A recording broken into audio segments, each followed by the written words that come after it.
we took down the Juggernauts, all 3 of them. And Take now that, Deadpool. Yep, now that we've surrounded the capital, to not do the exact same thing that we did last time, we are going, hey, we know how this went for you 2 years ago. We're giving you an option to surrender again. Maybe this'll work. That didn't work, did it? This time it did, at least at first. I guess, like, they basically sent over, like European Union, like, members and, like, other, like, national figureheads to kind of go and, like, speak with them directly, because I guess there are some people in the Haishidao government that realize, yeah, this is stupid. Let's actually try and legitimately negotiate something. But, unfortunately, Gormit Sin just had to go, no, fuck you, you didn't win, no, they're mine now, everyone in the building's a hostage. Cool, free hostages, don't mind if I do. Yep, so, we're not going in to destroy the building again, we're going in to get people out of there. That's almost the opposite of destroying the building. Yeah, almost. And at least the enemies in this have the understanding that, like, having their hostages is pointless if they decide to destroy the building they're in. So, fortunately, we do not have to defend it from them. We just have to make sure that the path for airlifting these hostages out of the way is clear for them. And because of that, you might be wondering, gee, why is this video over half an hour? You could probably guess where it goes wrong. About 3 seconds after you press start? Maybe 10 minutes. Ah, fair enough. Yeah. But anyway, it's only fair at this point. We've shown off all the other units that are available in this game. Some missions, we've even used them twice. I think it's fair now that we clean up the rest of this game with the absolute best one there is. The Juggernaut. I was hoping it was going to be the ball. But yeah, we're going in. We got our railgun again. We got our AS missile. We've got a 430mm smoothbore, which is now like the highest caliber rifle that you can get in this game. It's actually a weapon that we could have used as early as with the Quasar, but I specifically held off on using it back then, specifically because of this unit. Wanted to save some of the best toys for once we got to the absolute best unit. For real, this thing is, like, empirically, objectively, the best in the original Steel Battalion. Once you get this thing, this is basically your go-to for every time you're going to keep playing through the campaign again, especially on the higher difficulties. Yeah.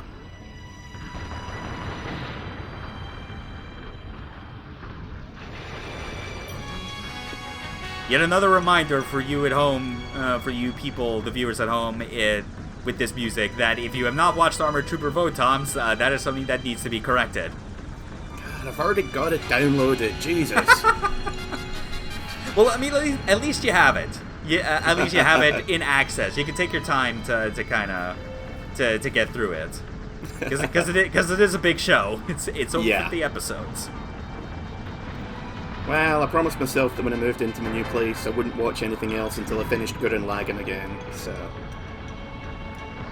just haven't been watching anything else since I haven't gotten through that yet. Still taking the same route as we always do, going around the outer edge of the battle. Although this time we annoyingly have a helicopter enemy that's on our tail that I try to ignore for as much as possible, like a bothersome fly. Hey, I'm behind you. Hey, missiles. Hey, why aren't you turning around to look at me? Hey. And you just in the cockpit's like, if I just stay in third gear and keep moving forward, he can't catch me. Hey, I can see you! Don't hide under that bridge, I'm right here, stop ignoring me! I love you! I dropped the keys in the deep fryer! You made it weird, helicopter guy. You made it weird. Yeah. Very weird.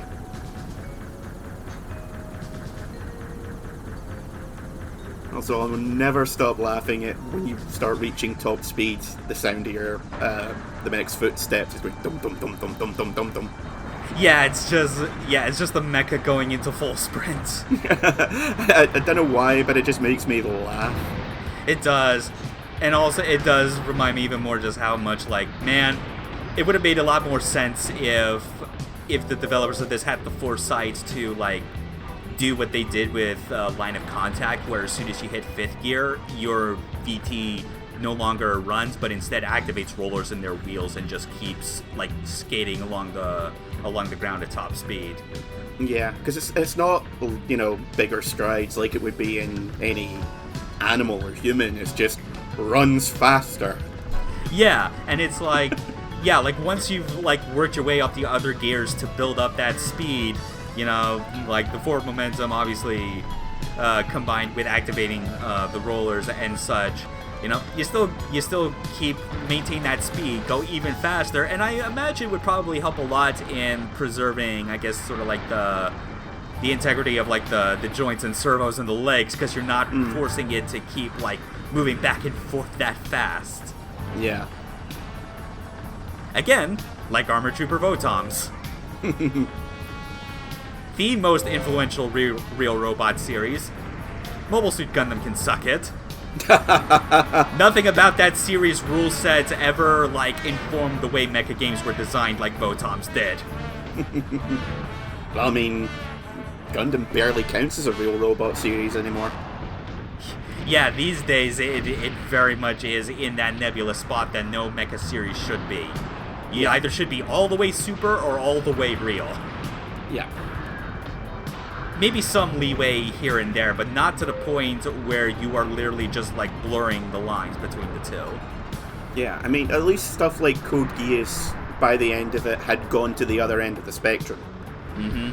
Because, by the time you get to the second series, the mechs may as well run on literal magic for all it's worth. Yeah, which admittedly also I had the same feeling when it came to Gundam 00. And even then in the first season, the whole relies on the whole G-particle concept was pushing it quite a lot by then. Yeah. But then you get season 2 and Trans Am and all that bullshit, and just the Photoshop After Effect red filter that they like to abuse the hell out of on that is okay, you fuckers no longer care about the integrity of Gundam as a real robot series. Yeah, see, I still can't hear, shifting to Trans Am and not picture them turning into some dude with a mullet and a 6-pack of beer with a Rush mixtape. Yeah, that too. That would have made the show way better, in my opinion, but... Oh, well. Matthew McConaughey showing up in a mech. But this also just reminds me yet again why I am the biggest stan for G Gundam, and will always unironically go, yes, it is the best Gundam series. Oh, absolutely. Because, it makes no pretense about the fact that it is clearly a super robot show.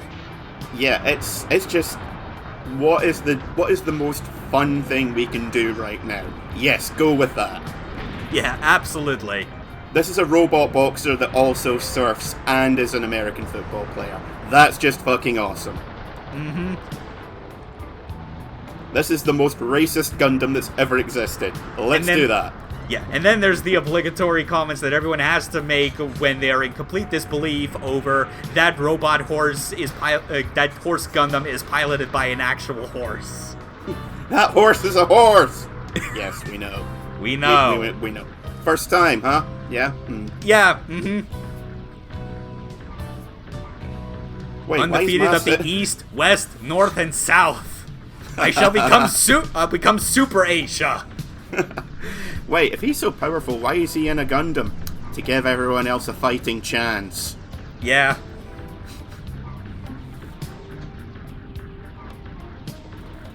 Oh, okay. Finally, we've made it back to the Capitol building. But yeah, anyway, this is the part where things get a bit open like tricky. a can of sardines? Sure, if you want. Seems to have worked fine so far.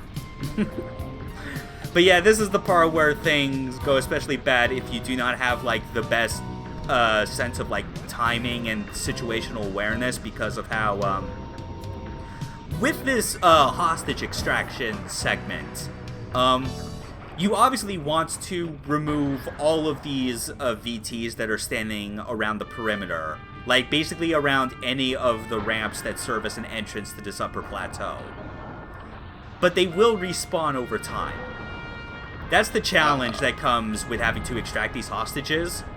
Because you have to call in for a helicopter, one that's separate from Wagon Master for obvious reasons. And then the helicopter goes to the building, extracts the hostages, and then, pulls out. Fortunately,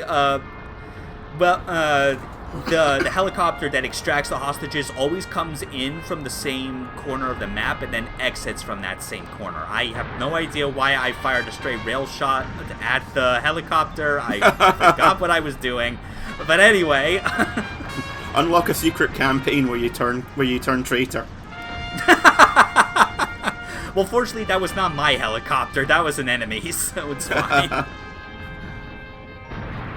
But yeah, the thing that made this difficult and why, you'll see it happen a couple times where I get a transmission from Argus that, hey, the helicopter went down. It's because of how, the order in which I go about clearing out these VTs initially is, it takes long enough that, another wave will spawn in and I prematurely call in the helicopter before I go back to that spot to clear them out. Because it's a good thing to clear all the VTs surrounding the perimeter, but once you get that out of the way, it's kind of important to actually hug the corner of the plateau that is in the direction of where the helicopter is coming from to pick up the hostages. That's something I did not realize until well after I had gotten this run completed and then started to do higher difficulty playthroughs of this same mission and realized, oh yeah, because the helicopter always comes in from the same route consistently, I should be more concerned about making sure that that corner of the map stays clear for them. But at the same time, you still also need to periodically check the other sides, because those VTs will eventually get up to the top of the plateau, and that can spell a whole lot of trouble. Per helicopter pilot's like, man, I should never have quit with Diamond Dogs. At least there, the mechs were on our side for the most part. Yeah, considering how just about no one else has them. Well, there were those little scrappy things, but no one used those. Yeah. That said, though, there is a minor grace with this mission. The game says there are 30 hostages total. You don't have to extract all 30 hostages. I think that's because the game accounts for the fact that a player will likely make a mistake in which the helicopter does load up some hostages, but gets shot down in the process. So naturally some of those would die. But the game does not fail you if one of the hostages actually dies. It just needs, I think, a 2/3 majority to still be alive. Just picturing it sorry Gary, you need to stay behind. Yeah. It's just dicks. Yeah, you'll clearly see once we get to the results screen, because it gives you points for the amount of hostages that you extract, and I'm pretty sure I got something in the low 20s. Wagon Master, this is X-Ray 1. Do you copy? Over. I'm pretty sure if it did go below 20, I would get an actual mission failure screen, which, by the way, I think I should actually clarify, because I don't think I've mentioned what actually happens in that instance if the game actually goes mission fail. Basically what happens is that you obviously, as it implies, you fail the mission, but the penalty of all things is, surprisingly, not as harsh as it would be if you had to leave behind your mech because it got totaled. You basically retreat from the battlefield, but you keep your unit. Oh. Yeah. So it's just basically a minor penalty and a slap on the wrist? Yeah, it's the only penalty is you couldn't get to the end of the mission, do it again. Oh, that's not too bad. Yeah, which I think makes sense because of the fact that all these missions have a time limit, and if the timer was to reach 0, it would absolutely say mission failed. And I think because of that, if there were a situation where it's you found a safe spot and you knew for a fact that you had no more supply choppers, and if you tried to move any further forward, you would be marooned because you'd run out of gas or ammo. Like, that would be, like, an alternate way of trying to recoup your losses, of being like, okay, I've got nothing left, I got no more supplies I can call in, but no enemies are coming this way, I'll just wait out however long it takes for it to say mission failed and they can pick me up. Yeah, just running out the timer. Which, again, you know, that's a very boring way to do it because they give you a fuck ton of time to work with on these missions. Yeah. But it beats running out of supply points. I mean, even on the ones which you've done in like 5 minutes, you've still got 40 on the clock. Yeah. It's like... Generous is not the word. Yeah, they definitely... Like, even if there's, like, minor differences in the amount of time allotted for each mission, they really do hover around, like, a general, like, range of time that is way too much for most missions. Very few are actually deserving of that amount of time that they think you're gonna need. Yeah, kind of silly how much they give you, but, you know, given how complex the controls are in this game, I think it's probably better that they erred on the side of caution. Pretty much, yeah, because this is normal mode, and like, it's something that will be more clear once I demonstrated, like, in the very last, like, post-game video. But this game has multiple difficulties, and there are very clear mechanical differences that occur. Well, I guess I should say mechanical, more like system-level differences that occur as you go higher in difficulty that makes it very clear why they balance normal the way that it is with how the projectiles move so slowly. Because obviously you could, like, come up with the justification of how, like, well, yeah, these mechs are firing, like, caliber ammunition that is way larger than even regular tanks have, you know? But then again, you look at the tanks and helicopters, their stuff moves very slow for what it should be. Is this another one of those kind of games where normal mode is essentially training mode, and they expect you to play on higher difficulties? Yeah, partly because there are certain, like, bonuses you do unlock for beating the campaign on those higher difficulties, but also because I think it's based around an expectation of, if you beat it on normal, they're assuming that you have now gained a certain proficiency with using the controller, that you can now do all those inputs, like, at a much faster rate. Yeah. You don't have to fumble around nearly as much with knowing, okay, what's the button I need to hit. Yeah. Like, you play enough times and deal with a lot of missiles, you instinctively know where the chaff button is and can just hit it without needing to look down. Yeah.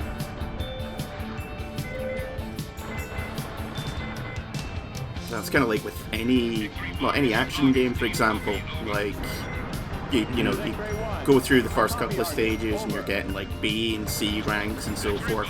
Then by the end you go back to the beginning just to unlock something and you're getting S ranks all over the place. Yep. Love Also, it when yes, that happens. this was the moment I was talking about. The chopper got shot down. I have to call it another one. But only after, as Argus says, I secure the area. Which is... It's really frustrating because you're expected to secure an area which, this plateau, I'm pretty sure, like, even if you were to stand in as close to the direct center as possible, the point where, like, your field of view, like, the draw distance gets cut off is pretty close to, like, the edge anyway. So, and you're dealing with, like, the respawning enemies you're dealing with all have stealth capability, so you can't even see where they are on radar. Yeah. So that's part of, like, the annoyance when it comes to trying to secure this area, is because you can't make things simpler by just staying in the center, looking at the map and going, okay, that's the next wave coming from this corner, I'll cut him off there. It's like, you kind of have to do the busy work of running a circuit and just waiting until you see the lock-on icons appear on your main monitor. So, for this stage, is the stealth there just basically to hide them spawning in? Pretty much.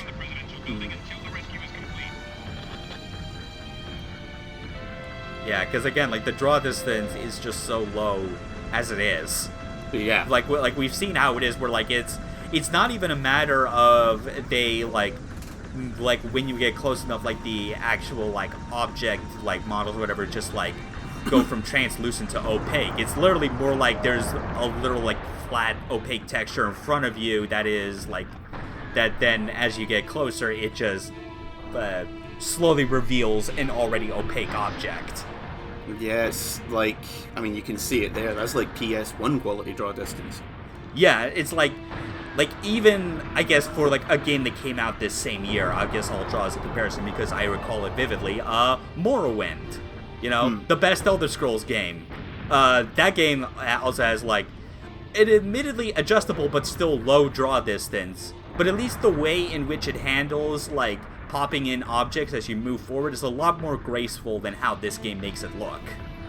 Yeah, but this is like original Ridge Racer.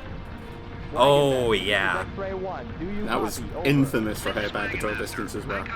Yeah, it's like, the only thing I think could make this worse is if it wasn't even displaying the object as it like clips through your skybox that serves as the limit for your draw distance. I think the only thing that would make it worse if it would be like, as you get closer, each individual polygon or quad just starts clipping in, like it's a Saturn game. Oof. Taking a look at the chopper just to make sure, because I am paranoid and kind of frustrated at this point. It's like, okay, seriously, do not get shot down. I need to keep track of where this thing goes. Someone in the command center just being like, keep a closer eye on him, dickhead. Ugh. God, I don't know why we let this guy just jump in the cockpit. He's not even a teenager, for fuck's sake. He's a grown-ass man. Well, physically, yes, though there's probably evidence to suggest that he is still mentally a teenager, sir. What gives you grounds to assume that? You're not in charge of his psych evaluation. Sir, have you seen his quarters? Just keeps mumbling waifus when he's in the toilet. It's the weirdest thing. We've seen the model kits he has on display, sir. What? No. What you've seen are the model kits he allows you to see. Just think about the ones he keeps in the closet. Oh, man. One of the psych team said that walked in and they said that there were statues covered in hot glue, but he hadn't been out to the supply shop for months. Oh, Jesus. Too much? I never know. Well, LP over. I'm sorry, I ruined it.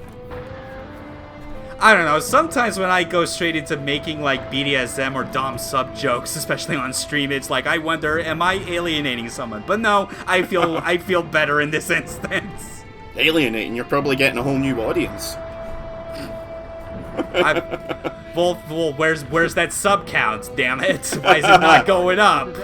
Well, because you're going for the Dom audience, duh. Oh, right. Just picturing someone being like, well, I was kind of on the fence about these guys before, but they're really spitting out something I'm into. Yeah. Like, you're welcome? Yeah.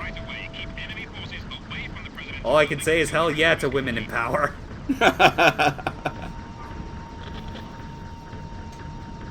Oh, yeah. You can tell, like, this mission's long. It's no surprise we've started talking about this bullshit. We've run out of anime to talk about. Now we're getting to the weird shit. Yeah, because it's like, I mean, as far as the music choices go, I've been fairly consistent in like the choices I've gone with. They've pretty much been through like very specific series, most of which stuff that where the mecha side of it does have a more realistic bent. Well, I guess Evangelion notwithstanding, because that's a hybrid case. That's its own genre at this point.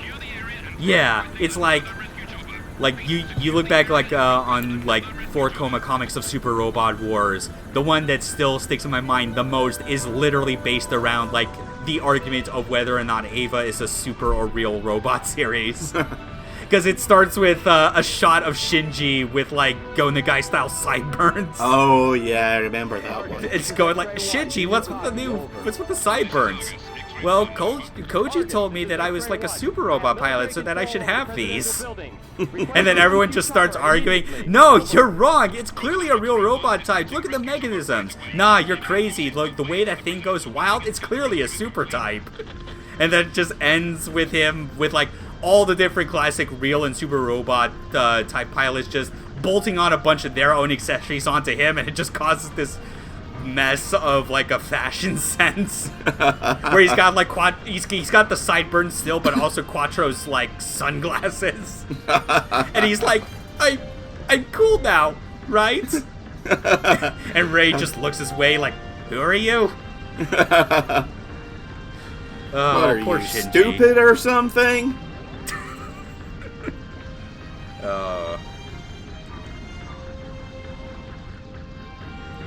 Oh god, now I'm just running through all the other ones I could think of, like, through my head. Especially ones involving Ava. The only other one that comes to mind is where I guess, like, Milia, like, he basically, like, does Shinji a favor by offering to micronize Ava Unit 1. So that she's now human-sized. Oh, yeah, I remember that. And there's a couple of follow-ups where, the one I remember is where Unit 1 goes berserk because it dropped its lunch. Yeah, it's just like, yeah, it drops, it goes berserk, and it's like, no, it's okay, the 3-second rule's still in effect, Mom, stop! Just the head going back and forth, going, ha, ha, ha! Oh, man. This is X-Ray 1. I copy Argus. Again, it's always the best when it's like, be it Super Robot Wars or other alternate universe fan continuities, it's just that much more enjoyable to see, like, interpretations of Ava that aren't just Ava. There's Dark Horse Comics put out a couple of volumes of parody stuff, which is so amazingly, like, it's really surprising that they put that out. One was Tony Takizaki's Evangelion. He's the guy best known for Genocyber. Manga's completely different to the anime, I should point out. Okay. And it is funny because he nails the art style perfectly. You know, if you didn't know better, you'd swear it was official. And that's good. There was another one which was basically like a comic jam with about 20 odd different artists. And there's one where they decide to sort of like a proof of concept. Nerve is essentially Shinji's dad and Fuyutsuki running it out of an office in a tower block, and turning for their proof of concept, they have it as an Ultraman series. That's with good. With Gendo playing the part of the monster. Yes, that's perfect. That is super perfect. And it's big rubber costumes and everything, and it's a thing of beauty. They only did like one volume of each. I mean, there's plenty of parody stuff out there, but I imagine this was just like one volume that had been released in Japan, or had been released as one volume. But if you haven't read them out there, go check them out immediately because they are the funniest thing. Oh man, I'll have to keep that in mind. That's pretty good. Highly recommend the Tony Takizaki one because, again, his art is amazing. But it's also ridiculously funny. There's one bit where Fuyutsuki's getting interrogated by Seele and rips his top off, and the guy's ripped. Yeah. And the whole thing is him just giving his briefing while flexing up a storm.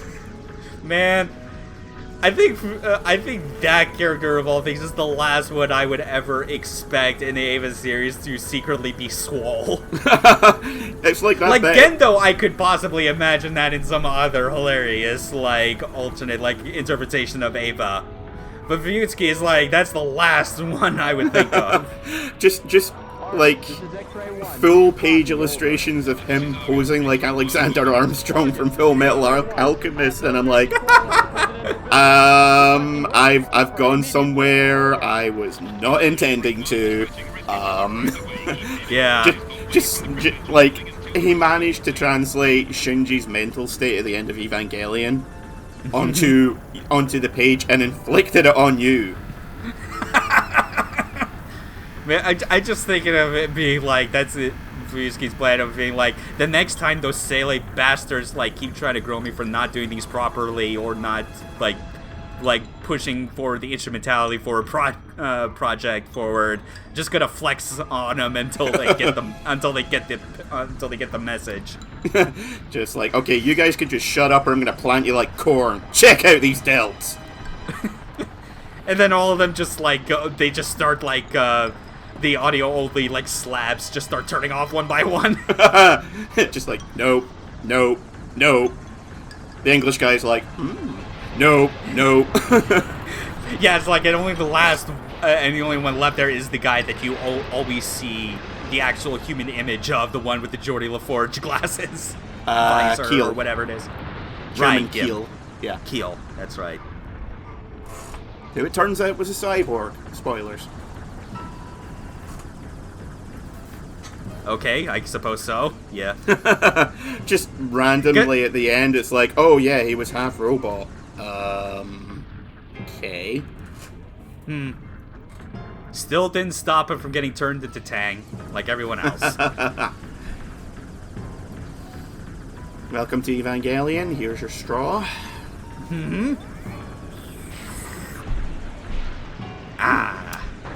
Refreshing and cannibalistic.